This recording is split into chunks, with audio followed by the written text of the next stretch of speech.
In the previous video, we introduced the concept of the average atomic mass, which gave us a way of looking at the mass of an individual atom, but it didn't quite meet the need that we have for being able to relate the mass of an atom to a mass that we can actually measure out on the balance. Okay, the first step to understanding that, or how to do that, is to introduce the concept of the mole. Okay, and the mole is a term that I think it really throws off a lot of students. It might be the name, I don't know. But a mole is just a number of things. Okay, it's like the number, it's like a dozen, right? You can have a dozen apples, or a dozen oranges, or a dozen eggs. In every case, that means you have 12 of those things. Okay, a mole is just like that. It's just a huge number. Okay, and the way that the mole is defined is as follows. If I have 1 mole of carbon-12 atoms, then I have 6.022 oops,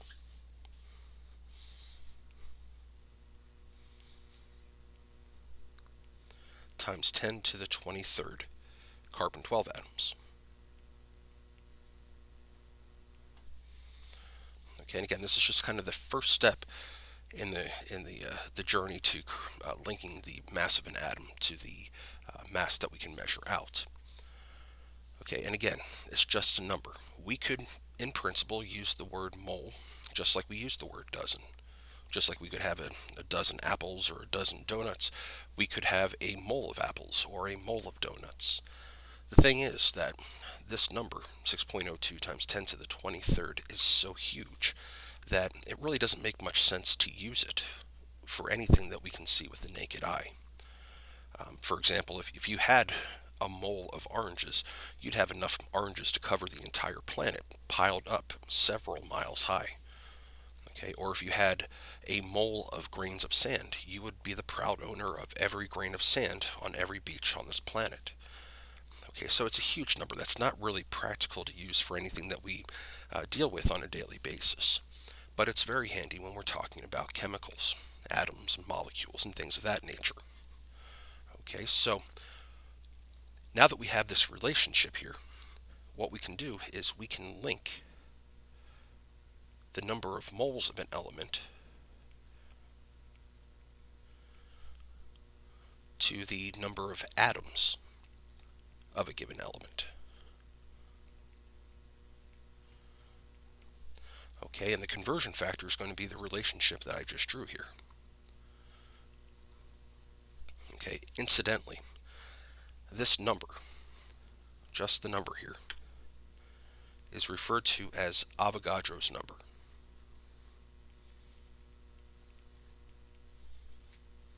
Okay, and we symbolize that with a capital N followed by a subscripted capital A. Okay, so when going back and forth between atoms of an element and moles of that element, we use Avogadro's number as our conversion factor. So suppose we want to know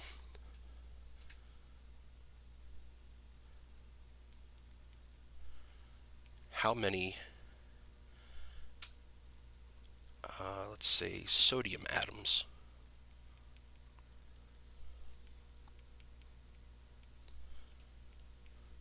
are in 2.50 moles of sodium. Okay, so we have 2.50 moles of sodium, and based on the equivalency that I established up here, we know that for every 1 mole of sodium atoms,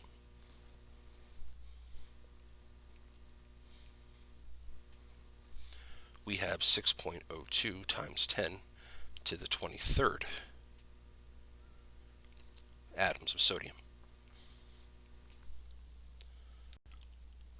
Okay, and just like we saw when we were discussing unit conversions back in chapter 1. We want to make sure that the units that we don't want cancel out, and we're left with the ones that we do want. In this case, it's atoms, which is what we're being asked for in the problem. Okay, and when we plug this into our calculator, we wind up with 1.51 times 10 to the 24th atoms. Okay, and that's our final answer there for that particular question. Now, we could go in the opposite direction as well. Let's say we wanted to know how many moles are represented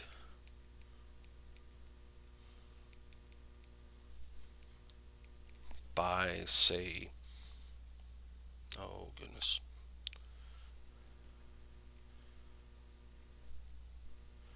2.0 times 10 to the 22nd, let's say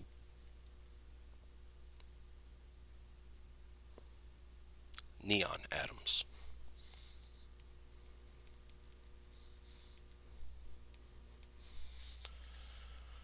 Okay, so again, we do the same type of calculation. We know that we have 2.0 times 10 to the 22nd atoms of neon. And we know that there are 6.02 times 10 to the 23rd atoms in every 1 mole.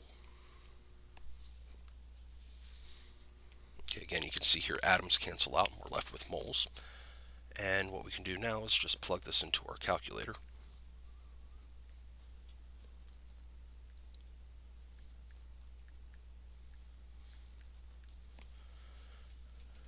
And, oops, get that out of there.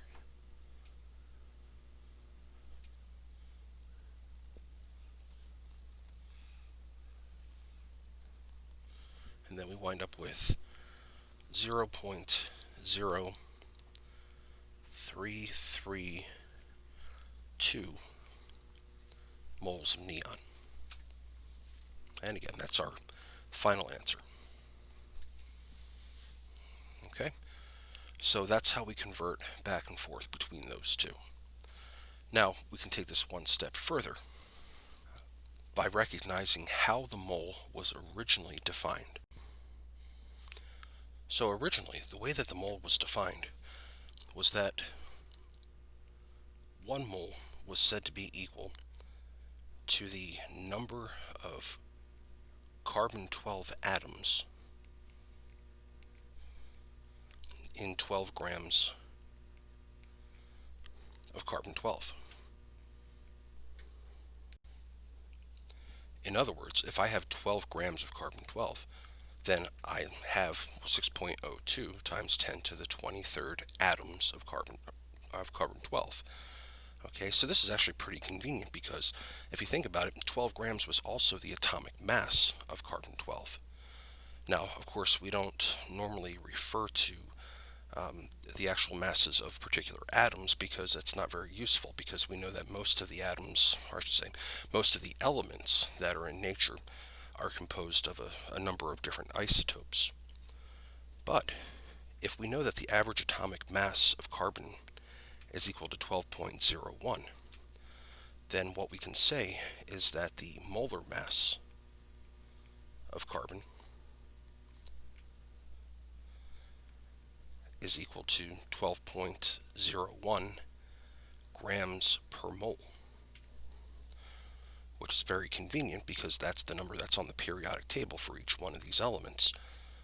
Okay, so that number that you see there is not only the atomic mass in atomic mass units, but it's also the molar mass in terms of grams per mole. And if I know the molar mass of an element, then that gives me a conversion factor that will relate the number of grams of that substance for every 1 mole. Okay, and again, we get 2 different conversion factors, one that has the grams on top and one that has moles on the top, and we use the one that fits in with the calculation that we're doing at the moment. All right, so another way of kind of abbreviating this, we'll use these kind of curly looking M's, and I'll put the subscript of the substance, in this case carbon, and we'll say that that's 12.01 grams per mole. All right, so if we can now convert grams and moles, okay, that means we can go from the mass of an element to the moles of an element.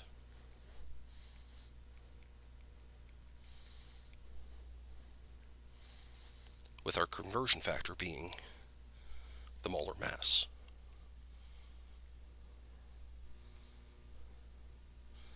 So now we can ask questions like, what is the mass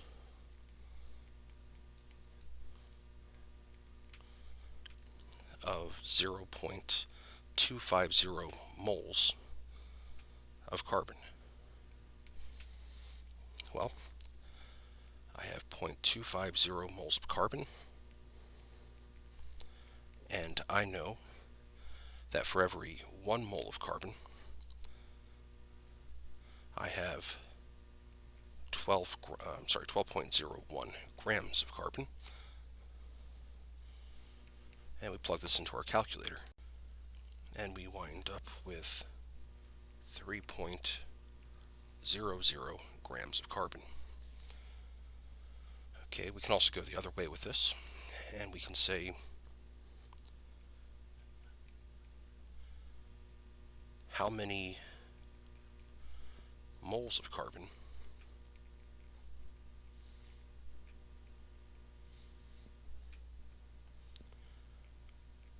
are in a 5-gram sample,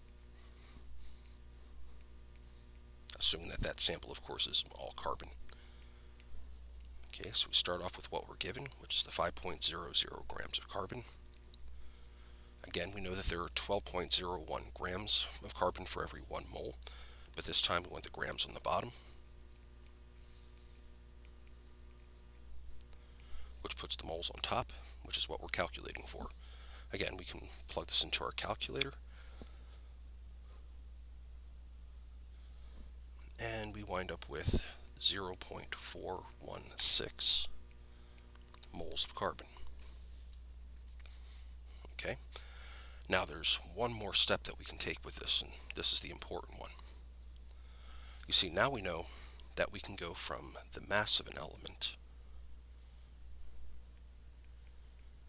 and use the molar mass of that element to convert back and forth between the moles of the element.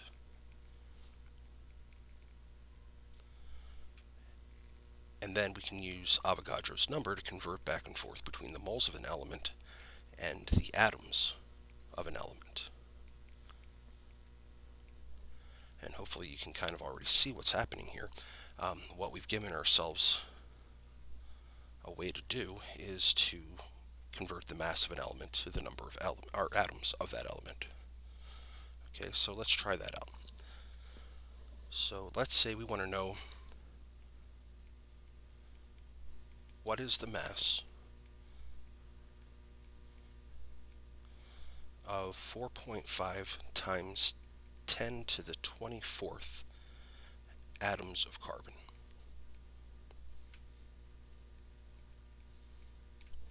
Okay, well, this is going to take 2 steps here, so we can go from what we're given, which is the atoms of carbon, and then using Avogadro's number, we can convert that to moles of carbon,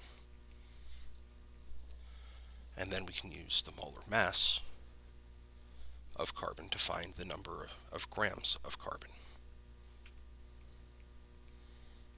Okay, or the mass of carbon. Now you can do this in 2 separate steps if you like, but you can also just do this in kind of one fell swoop. Whichever way you prefer to do it's fine by me. It doesn't matter. It's mathematically the same. Okay, so we have 4.5 times 10 to the 24th, and that's atoms. Okay, of course we're dealing with carbon, so I'm not going to worry about writing carbon in there. Okay, and we know that there are 6.02 times 10 to the 23rd atoms. Again, we know it's carbon.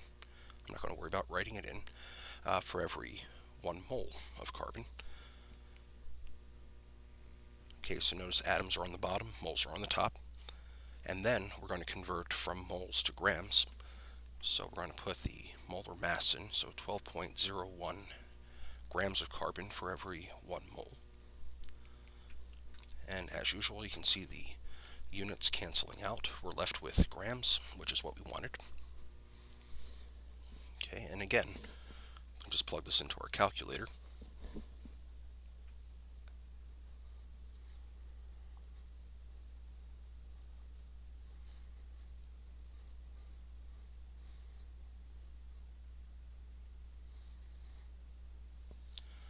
And I wind up with 89.8 grams of carbon. And of course, we could also go in the opposite direction. So we can ask how many carbon atoms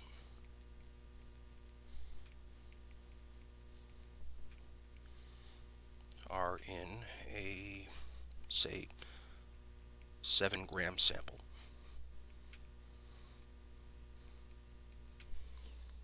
Okay, again, we're given the mass, so we can go from the mass of carbon to the moles of carbon, for which we'll need the molar mass of carbon. And we can go from moles, using Avogadro's number, to the number of atoms. Okay, so we have 7.00 grams of carbon. Again, this whole thing's about carbon, so I'm not going to worry about putting carbon in there. The molar mass was 12.01 grams for every 1 mole. Okay, we know that there are 6.02 times 10 to the 23rd atoms for every 1 mole. And again, plug into the calculator.